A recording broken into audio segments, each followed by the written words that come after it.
السلام عليكم، اهلا بيكم في درس جديد وشرح جديد من شروحات قناة استوديو المواهب. معاكم محمد عادل. جالي تعليق من اخ من متابعين القناة بيقول لي ان برنامج بروتولز انترو اللي احنا حملناه في الحلقة اللي فاتت، وطبعا هسيب لكم رابط شرح تحميل البرنامج في صندوق الوصف. بيقول لي ان البرنامج ما بيكونش معاه فلاتر ستوك، اللي هي الفلاتر اللي بتبقى اساسية في البرنامج بتاعة بروتولز، وكمان لو حملت فلاتر تبقى موجودة على النت فري، لو حملتها وضفتها على البرنامج مش بيقبلها. طيب هنروح مع بعض كده ونشوف الكلام دوت مظبوط ولا لا. لو جينا هنا عند البرنامج بروتولز، ده برنامج بروتولز انترو اللي احنا حملناه النسخة المجانية. هنفتح من هنا كده ونجيب اصدار البرنامج، دي احدث نسخة من بروتولز انترو علشان بس يبقى الاصدار واضح. ده بروتولز انترو المجاني. طيب هنروح كده نفتح قائمة الفلاتر. هنيجي هنا الاول هنخليها حسب التصنيف والشركات. هنفتح من هنا،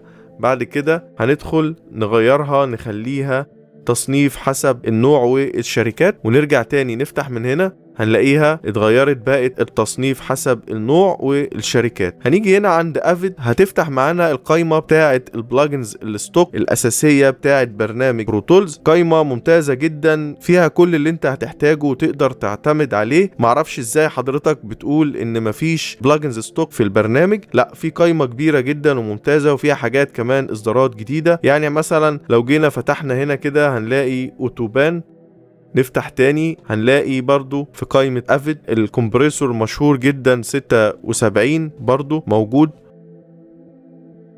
عندنا برضو الريفيرب، عندنا مجموعة كبيرة. في عندك الكمبريسور، عندك الاوتوتيون، كل دي البلاجنز اللي موجودة ستوك في البرنامج اللي بتيجي مع البرنامج لما بتسطبه. طبعا برضو بيتش.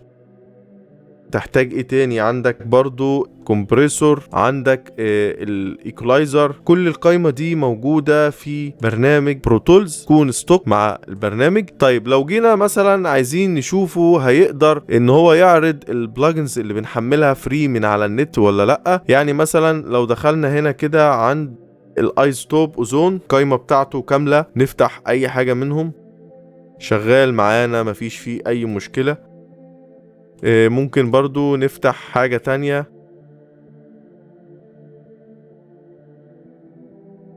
نفتح ايه تاني برضو. ممكن عندنا كمان الويف، مجموعة الويفز ممكن نفتح منها اي حاجة.